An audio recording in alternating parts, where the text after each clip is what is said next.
चाकण औद्योगिक परिसरातील खड्ड्यांवरून राजकीय वातावरण चांगलंच तापलंय। गेल्याच आठवड्यात चाकणमधील उद्योजकांनी आपल्या समस्या मांडल्या होत्या आणि त्यानंतर आज उद्योग मंत्री उदय सामंत यांची चाकण इथे उद्योजकांसोबत एक महत्त्वाची बैठक होणार आहे। उदय सामंत चर्चा करणार असून यात उद्योजकांच्या समस्या जाणून घेतल्या जातील। विशेष म्हणजे उदय सामंत यांच्या दौऱ्यापूर्वी कंत्राटदारांनी सगळे खड्डे बुजवले।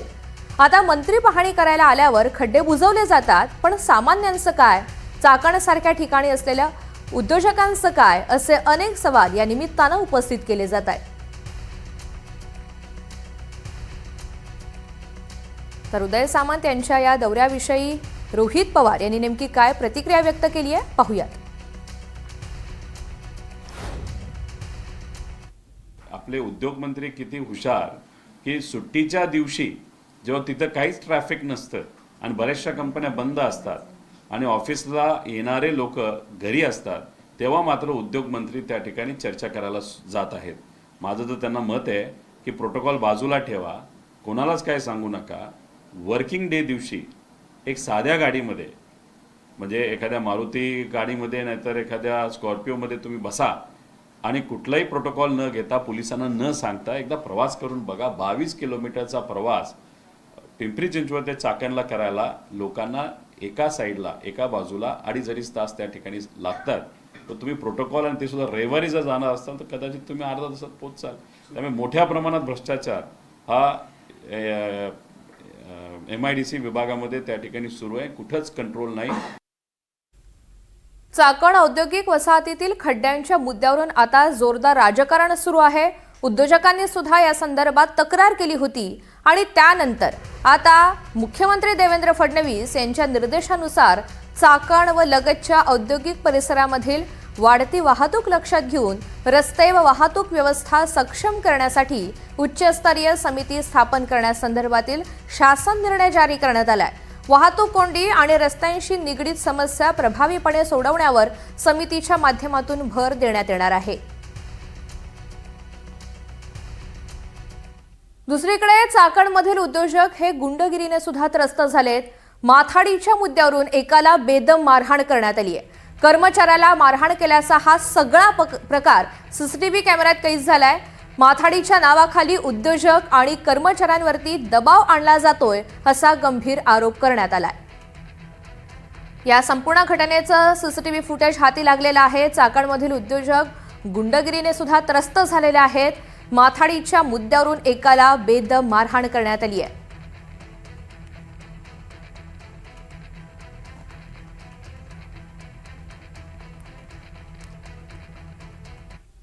या सगळ्या संदर्भात अधिकची माहिती जाणून घ्यात अविनाश पवार आपल्या सोबत आहेत। अविनाश, चाकणच्या संदर्भातले आता 2-3 महत्त्वाचे मुद्दे समोर येतात। एक तर आज एक महत्त्वाची बैठक होतीये, ती बैठक त्यातून काही तोडगा निघेल का, हा महत्त्वाचा सवाल। दुसरीकडे जो आता घडलेला प्रकार आपण पाहतोय, आणखी एक नवीन समस्या समोर आलेली आहे। उद्योजक हे गुंडगिरीने त्रस्त झालेले आहेत। या सगळ्या संदर्भात काही तक्रार नोंदवण्यात आलेले का, आणि तिसरा एक महत्त्वाचा मुद्दा असा आहे, मुख्यमंत्र्यांनी नेमके काय निर्देश दिले? ऋतुजा, आपण पाहिलं तर मुख्यमंत्र्यांनी जे निर्देश दिलेले आहेत ते वारंवार चाकण MIDCच्या संदर्भात आम्ही जे काही उपाययोजना आहेत त्या करतो आहोत। इथे जर गुंडगिरी आहे, दहशत आहे, ती संपवली जाईल, अशा पद्धतीने सातत्याने सांगितलं जातं। मात्र वस्तुस्थिती जर आपण पाहिली तर आज उद्योग मंत्री उदय सामंत हे येणार आहेत। या पार्श्वभूमीवर ठिकठिकाणी चौकामध्ये आपल्याला पोलीस बंदोबस्त दिसतोय। खरं तर रविवारचा दिवस आहे, सुट्टीचा दिवस आहे, त्याच्यामुळे काहीसा वाहतुकीचा ताण हा कमी आहे। मात्र आपण पहिला मुद्दा हातात घेऊयात की जो उदय सामंत येणार म्हटल्यावर आपण जर पाहिलं तर इथे पाठीमागे आपण हे दाखवू शकतो कशा पद्धतीने हे संपूर्ण काम जे आहे ते केलेलं आहे। जे साईड पट्ट्या आहेत त्या भरलेल्या आहेत, मात्र पुढे अद्यापही काम जे आहे ते बाकी आहे। म्हणजे अनेक साईड पट्ट्या भरायचं सुद्धा काम बाकी आहे। आणि इकडे जर पाहिलं तर रस्त्याच्या संदर्भात हे संपूर्ण जे काम आहे ते आता पूर्ण केल्याचं आपल्याला पाहायला मिळतंय। ठिकठिकाणी या साईड पट्ट्या भरण्यात आलेल्या आहे। रात्रीत इथे संपूर्ण यंत्रणा लावून हे अशा पद्धतीने इथे काम जे आहे साईड पट्ट्यांचं ते पूर्ण करण्यात आलेलं आहे। मात्र आपण जर पाहिलं तर इथे यापूर्वीच जवळजवळ 499 जे काही बळी आहेत ते गेले, त्याच्यानंतर ही जाग आली आहे असं म्हणावं लागेल। माथाडी कामगारांचा तो मुद्दा जो सांगितला तो देखील तितकाच भयावह आहे। माझ्यासोबत आता इथले चाकणचे हे सुधीर मुंगसे आहेत, ज्यांनी सातत्याने यावर आवाज देखील उठवलेला आहे। काय परिस्थिती एकूण आता माथाडी कामगाराला मारहाण झाल्याचं एक CCTV फुटेज आहे, ही परिस्थिती आहे। आपण गेले किती दिवसापासून पाहतोय की हा जो चाकण तळेगाव पोहोचतोय हा त्याचं रुंदीकरण होणार, त्याच्यावरती काम होणार, तर आम्ही त्याची आमची रेल्वे पाळणार होती.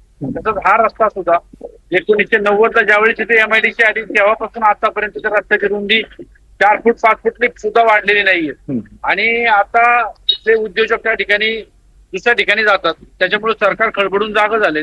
एका पाठीमागं एक सर्व नेते मंडळी असतात त्यांच्या त्या ठिकाणी बैठका होतात आणि MIDC मध्ये पाहण्यासाठी प्रत्येक माणूस त्या ठिकाणी येतो. परंतु याच्यामध्ये प्रामुख्याने मला सांगायचं एवढंच, या रस्त्याचं टेंडर जानेवारीमध्ये निघालेले आहे. जानेवारी 2026ला 59 कोटीचं हे टेंडर निघालेले आहे. आणि त्या 59 कोटीच्या टेंडर मध्ये आपण आज जर पाहिलं असेल तर या दिवसाला झाले कमीत कमी 8 महिने. आपल्याला माहितीये पावसाळ्यामध्ये त्या ठिकाणी रस्ते खराब होत असतात. याच्या अगोदरच त्याच्यामध्ये टेंडर काढलं होतं शासनाने, त्याची आता याच्यामध्ये आज उदय सामंत येतील, सगळी बैठक घेतील. तुम्हाला काय वाटतं याच्या तोडगा निघेल? तोडगा निघेल अशी आमच्या सर्व उद्योजकांची, सर्व ग्रामस्थांची, खराबवाडीमध्ये चाकणमध्ये सर्वांची हीच अपेक्षा आहे.